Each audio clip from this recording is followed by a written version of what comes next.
happen. Genesis chapter 39. Reading there from verse 2. Genesis 39 verse 2. And the Lord was with Joseph, and he was a prosperous man, and he was in the house of his master, the Egyptian. Well, you know the story. Eventually, the wife of that master fixed eyes on him and said, "Do this with me." His father was not there. His mother was not there. His brethren were not there. The Israelites that had a little glimpse before the law came, had a little glimpse of how a person should live, they were not there.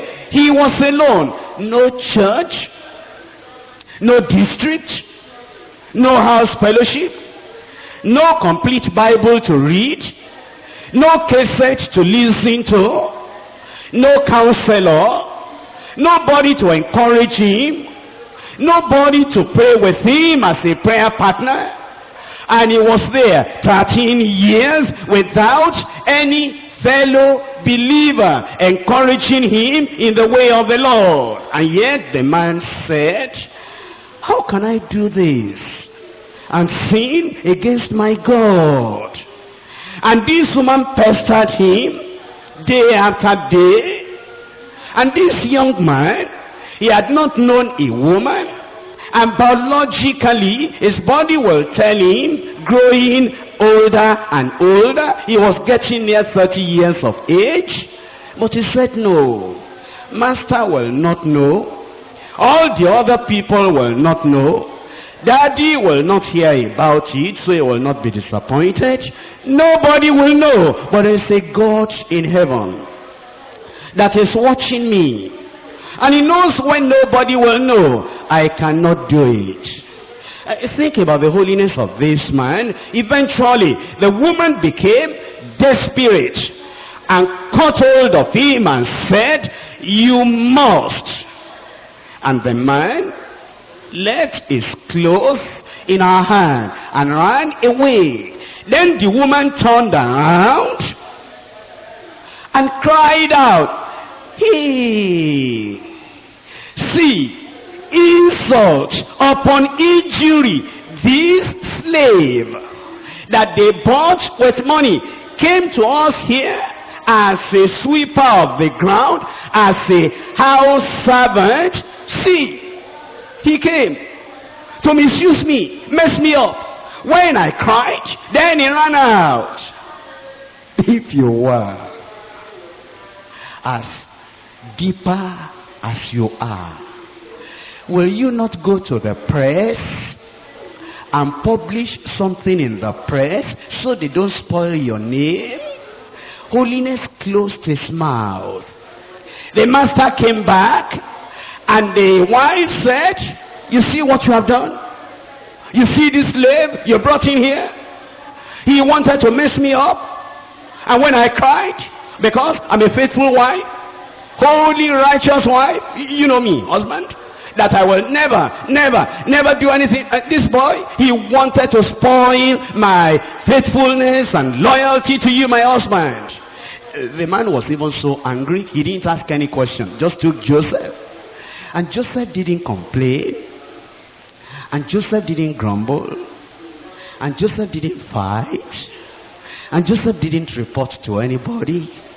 And Joseph didn't say, if this is where holiness will land me, no more holiness. That God that cannot defend me at this time, no more holiness. He went to the prison.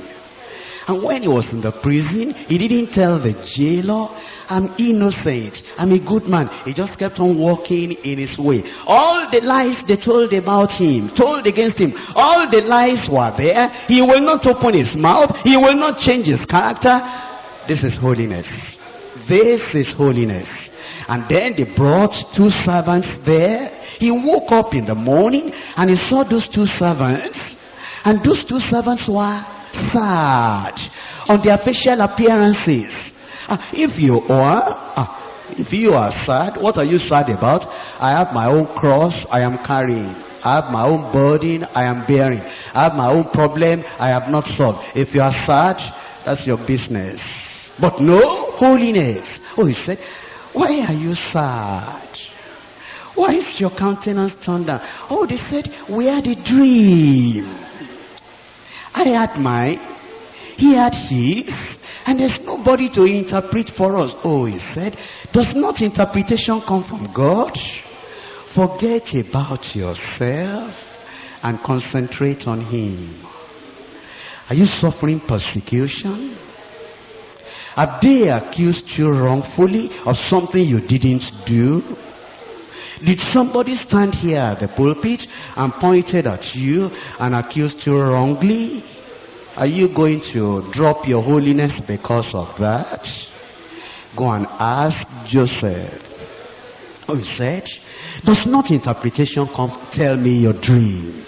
And this one told him, he had not lost the gifts of the Spirit just because of persecution, just because of imprisonment. And he gave him the interpretation. When the second fellow saw the interpretation was good, he told his dream, and although the interpretation was negative, he didn't change the negative message. He gave him the negative interpretation. And then he told the one that had the positive interpretation, remember me when it's well for you. And didn't talk about Potiphar, and didn't talk about Potiphar's wife, and didn't say, you know, nothing they said about me you might have heard. They are just trying to spoil my name. I'm a child of God. I believe in holiness and sanctification. He didn't say that. He just said, they took me from my place and stole me away and brought me into this place. He didn't even talk about his brothers, that his brothers sold him there. If you were, you will tell stories. If you were, you will go through all the details.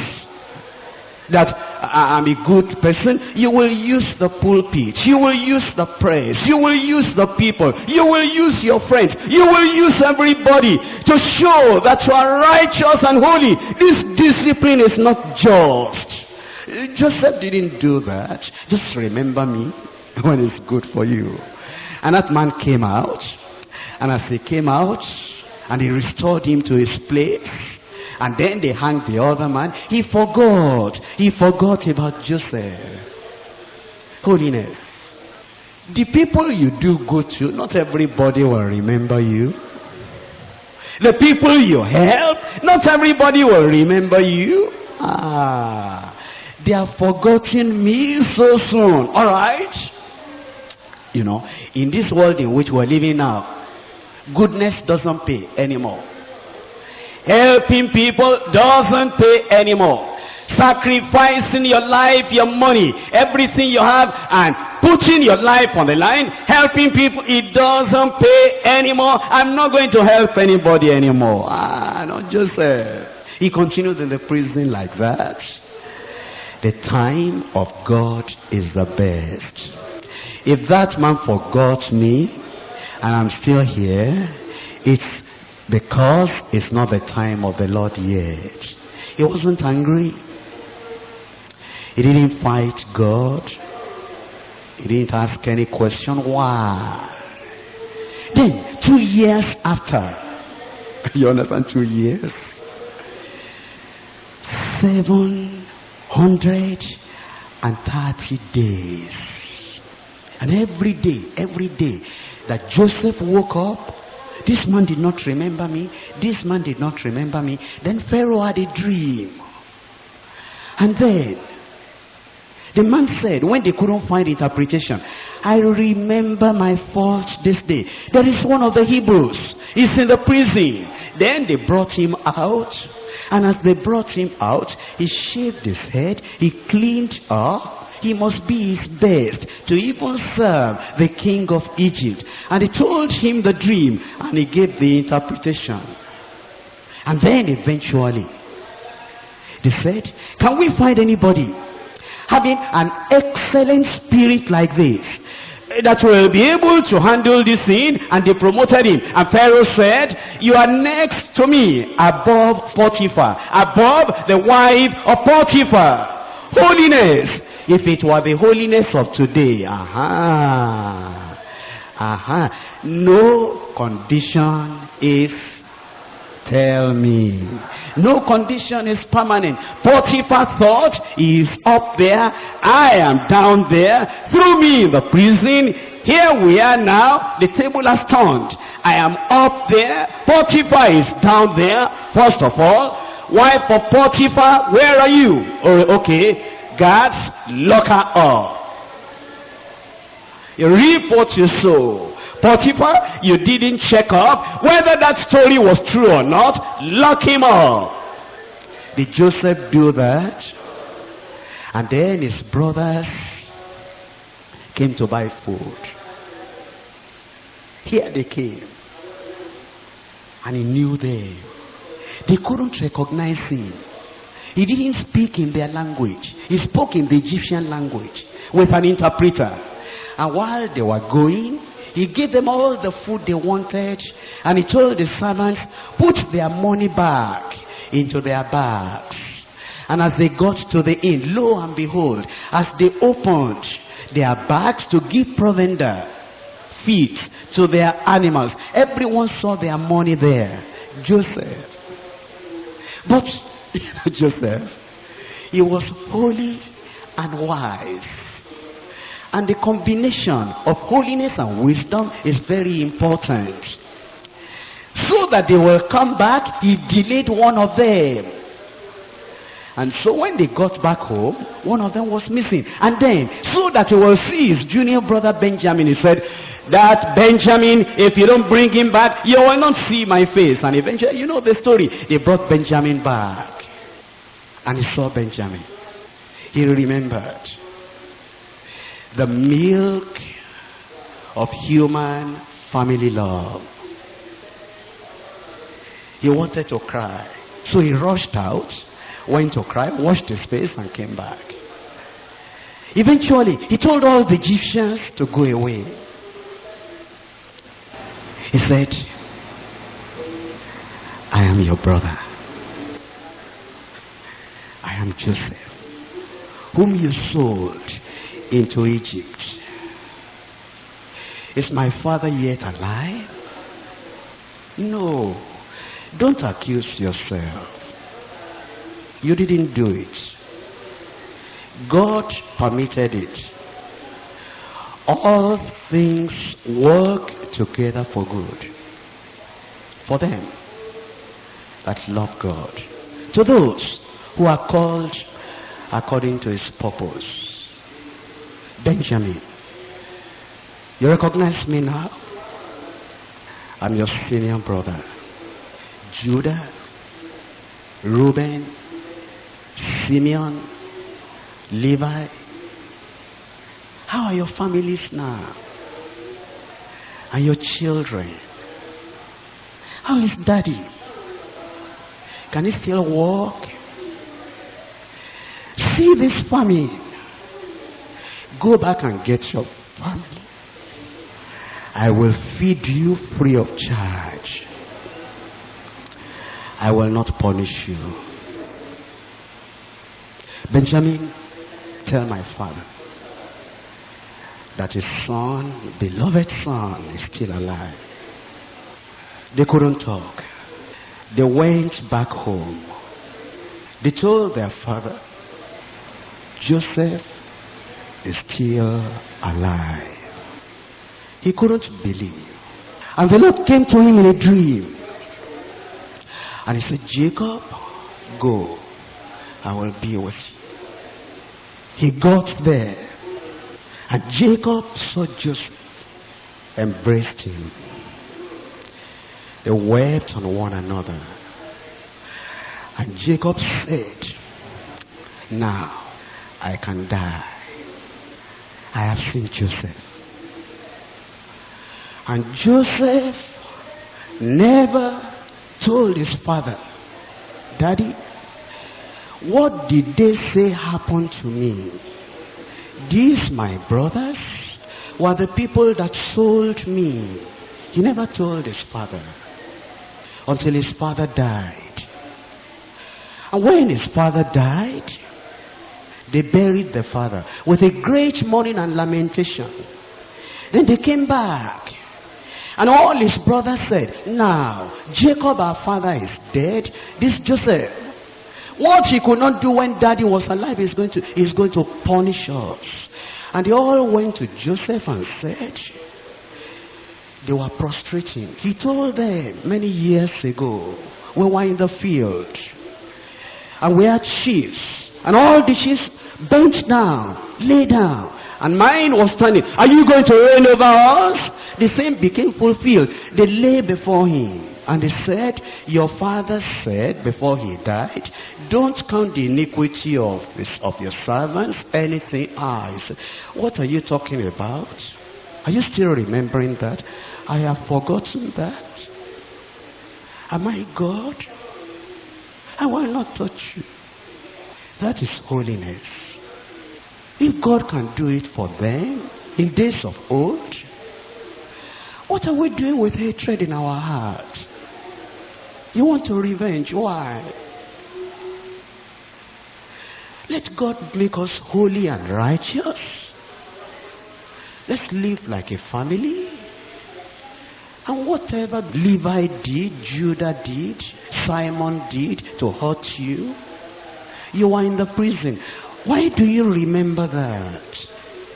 Forget it. Serve the Lord. Where you are going, God will take you there. Whatever they do, whatever imprisonment, that dream that God gave you many years ago, you will get there. Don't fight any man. Commit all your ways to the Lord. Rise up and let us pray.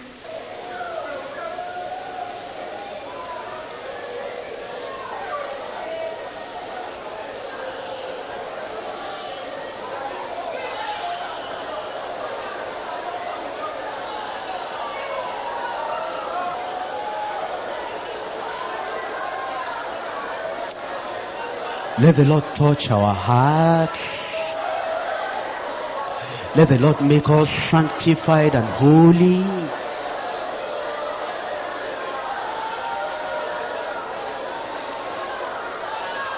He can do it.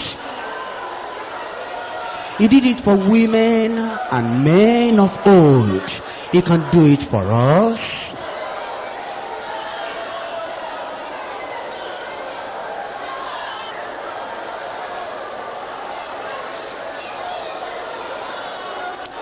He will do it. He loves you. He will do it. He's done it for other people. He will do it for you.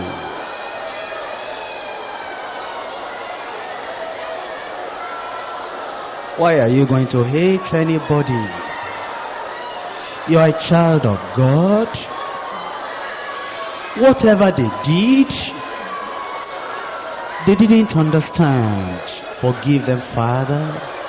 They know not what they do.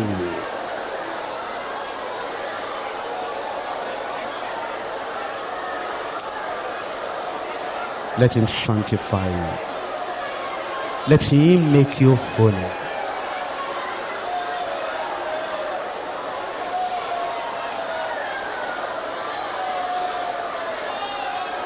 He will do it. Yes, he can do it. Far back in the Old Testament, before Calvary, before the cross,